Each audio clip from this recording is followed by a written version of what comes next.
Still in production type businesses, if you produce and you have your raw materials, and if when in your production you do not have an intermediate product, which means your raw materials directly translate to your finished goods, then you would not need intermediate products. However, if your raw materials, when they're being produced, you first of all output a particular type of product, intermediate products, and those intermediate products cannot be used to create an eventual final product, then you definitely need the intermediate products module on 390 work. So intermediate products really, as I said, is the semi-finished goods that bridge the raw materials and the finished product together. They are the glue. They are the intermediary products that is created first.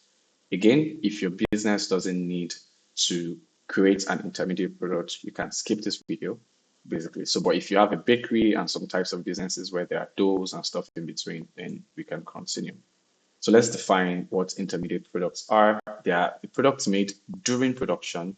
These products are not bought. If they're bought, most likely it would be your raw materials.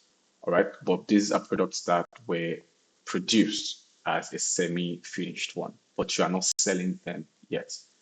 However, I also got to learn that some businesses sell their intermediate products, but we are not in that scope right here. All right. So intermediate products, again, is a semi-finished item that has been produced from raw materials, then later used to produce your final products. Okay. And they are titled, there are some few examples here. If you're skincare, it means you've blended some oils together as an intermediate product, or you have a base cream that you've mixed different formats together. And for a bakery, maybe you've already mixed your flour and your eggs and your maybe butter together to make a cookie dough. And that can be sent to the baking, maybe from the mixing department to the baking department. Yes, you can represent that as an intermediate product. Then from printing, maybe they are prepped design plates, okay, for an actual design. We can create those as intermediate products. And this would really shine when we are talking about the production aspects in 390 work. You would see how the intermediate products are created and how they are then translated to the final product. Okay, so why do we use it? We use it because we want to structure complex production reusable steps.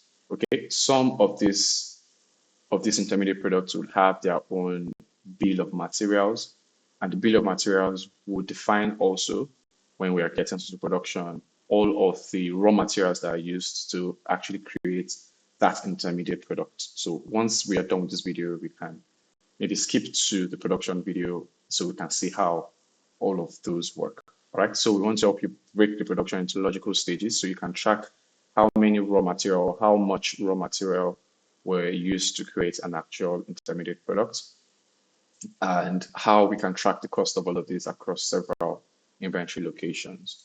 Okay, so now let's jump into these intermediate products and see how they are created on 390. Okay, to do that, it's under the production module. So like I said, if you don't handle production, you might not need this. However, it's actually under the inventory, not production. So, but again, if you don't activate your production module, you won't see your intermediate product. So they are tied. Okay. So, but we kept it on the inventory because it's still an inventory countable item. Okay. So intermediate products would be here. Again, if you don't have access, if you go to the App Store and you search for intermediate products, you won't find anything because everything is in the production module. Okay, so here is where, if you can access the production module, you'll be able to see the intermediate products. Maybe in future iterations, we can separate those. If you can't find it in this video, then maybe just go to the App Store and search for intermediate products if you have already separated it along the lines. But once you activate these things really for people, they should be able to manage the intermediates. Okay, it's even the first one here, create, update, and delete intermediate products. Yeah, it's already there, but we might move this into a separate module along the line. So for whoever in your department that is access to production, just give them direct access here.